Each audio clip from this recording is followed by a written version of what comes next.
भैरवी मुलं लहान आहेत, नाही ऐकायची ती, हट्टी आहेत. आपण मोठे आहोत ना, आपण जरा समजूतदारपणे विचार करूया. मुलांच्या कलाकलांना घेऊया ना, काय हरकत आहे.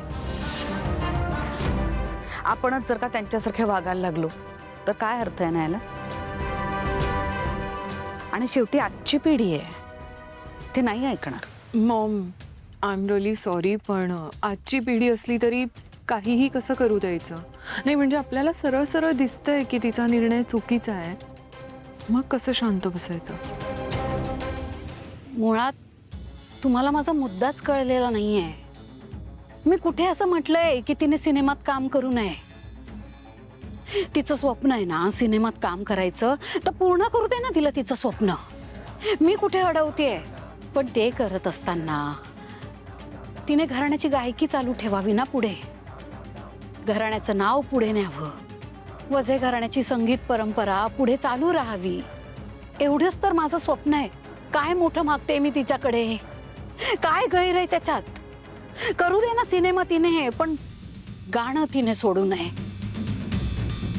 एवढ्या टोकाला जाण्याची काय गरज आहे तिला. नाही भैरवीजी, तुम्हाला असं वाटतंय की तारा टोकाचा निर्णय घेतीये, पण तिचंही काहीतरी कारण असेल ना तिने असा निर्णय घेण्याचा, असं वागण्याचं. हो, आणि ती अशी निघून गेली आहे म्हणजे तिची अजिबात इच्छा नसेल हे सगळं करायची. तुम्ही पण थोडंसं समजून घ्या ना प्लीज. मुळात तुम्ही सगळेजण मला का समजवताय. हे जे तुम्ही मला समजवताय ना, ते तुम्ही तिला समजवायला हवं. आणि मी नाही समजून घ्यायला हवंय. तिने समजून घेण्याची गरज आहे. तिने समजून घेण्याची गरज आहे की आज तिला जे काही मिळतंय, जी काही प्रसिद्धी मिळते, आणि इवन हा सिनेमा, हे सगळं तिला ज्यामुळे मिळतंय ना, ते गाणं आहे, वजे घराण्याचं नाव आहे, माझी एवढ्या वर्षांची मेहनत आहे, त्यामुळे हे सगळं मिळतंय तिला. त्याचा असा अनादर करू शकते का ती? कसं करू शकते ती असं? नाही, तुझं आहे बरोबर, पण मुलांना जे काय मिळतं ना भैरवी, ते आपल्यामुळेच मिळतं. पण म्हणून ह्याचा अर्थ असा होत नाही ना की आपल्या मुलांवर हक्कच आहे. पण ताराचा निर्णय चुकीचाच आहे ना मॉम. ऐश्वर्या, जरा थांब ना, मोठे बोलतायत ना. Sorry Maugham. भैरवीजी, मला वाटतं सध्या तरी आपण ताराच्याच कलानं घेऊया.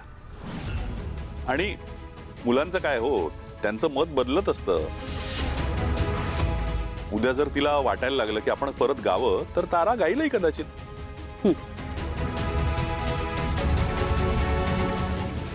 ठीक आहे. कोणी मला समजूनच घेत नाहीये तर काय बोलू मी. आता तेच घडेल जे पांडुरंगाच्या मनात असेल. मी बिचारी आई अजून किती प्रयत्न करू. सावकाश येते.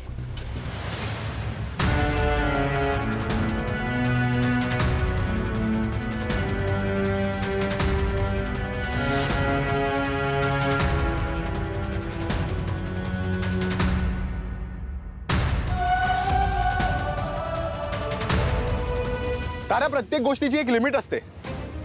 सोहम, मी काय केलं आता? का ताणतेस तू एवढा विषय आहे? अगं तुला कळतंय, आणि तू राग का ठेवलायस तुझ्या डोक्यातून? काढून टाकतो राग.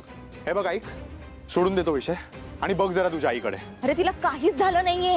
हे बघ, मी चांगलं ओळखते तिला. या सगळ्या गोष्टींची ना सवय आहे मला. काही काय बोलतेस तू? अगं आजारी पडल्यात त्या हालत बघ त्यांची. काही बोलायचं. तू काय एवढा हायपर होतोय सोहम? खरं काय ना ते तुला नाही माहित. ऐश्वर्या वहिनी आणि मम्मानी दोघींनी केलेला प्लॅन आहे हा. काय? हो, त्या दोघींचं बोलणं ऐकलं होतं मी तिचं म्हणणं ऐकावं, मी गाण्यासाठी परत रेडी व्हावं, म्हणून तिने हा सगळा ड्रामा केला. सोहम, शी इज फाईन, तिला काहीच झालं नाहीये. रादर मी गाण्यासाठी रेडी व्हावं म्हणून तिने ऐश्वर्या वहिनीची मदत घेऊन हा सगळा ड्रामा केला, म्हणून मी सुद्धा ड्रामा केला. काय काय चाललंय आपल्या घरी? हा, म्हणजे ऐश्वर्या वहिनींनी भैरवीजींची साथ दिली असं म्हणायचंय तुला? मला हे अपेक्षितच होतं. मी बोलले होते ना तुला की मम्मा गप्प नाही बसणार म्हणून.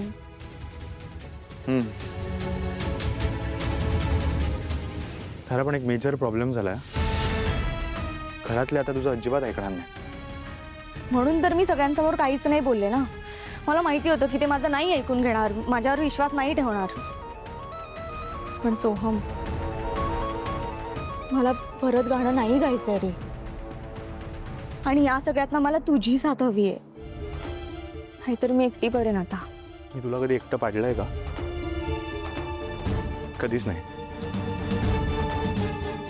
डार्लिंग, मी कायम तुझ्या बरोबर आहे आणि नेहमी मी तुला सपोर्ट करत राहीन.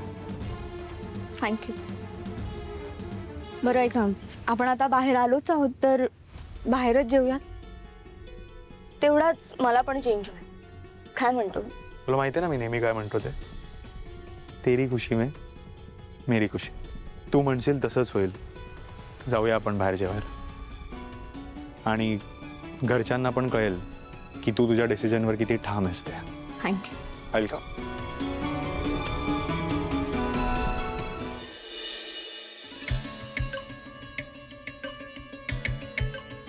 सावली, अगं या सगळ्या गडबडीत विचारायचंच राहून गेलो. हरिनाम सप्ताह कसा झाला? खूप चांगला झाला.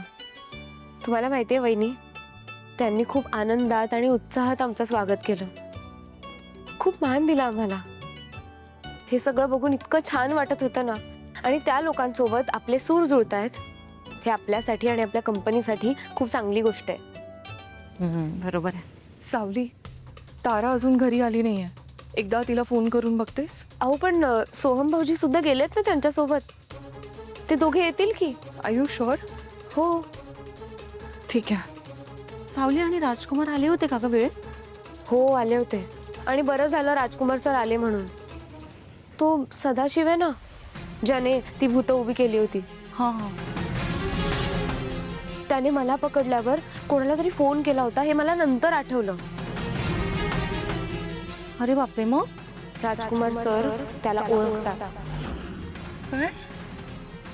ते कसे ओळखतात त्यांना? वहिनी, घाबरू नका तुम्ही. राजकुमार सरांच्या आधीच्या जीवनातला माणूस आहे तो. राजकुमार सर म्हणत होते की त्या माणसाला शोधायला मी तुमची मदत करतो. पण मी त्यांना म्हणाले की प्लीज राजकुमार सर, ह्या भानगडीत तुम्ही पुन्हा पडू नका.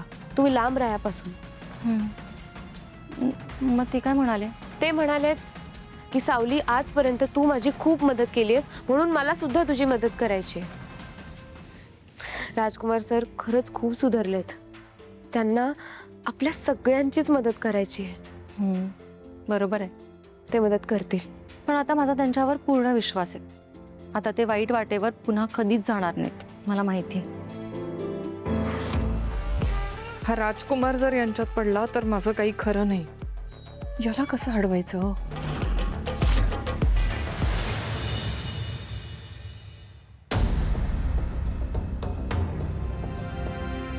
सारंग सर कधी आले? सावली, अहो तुम्ही कधी आलात?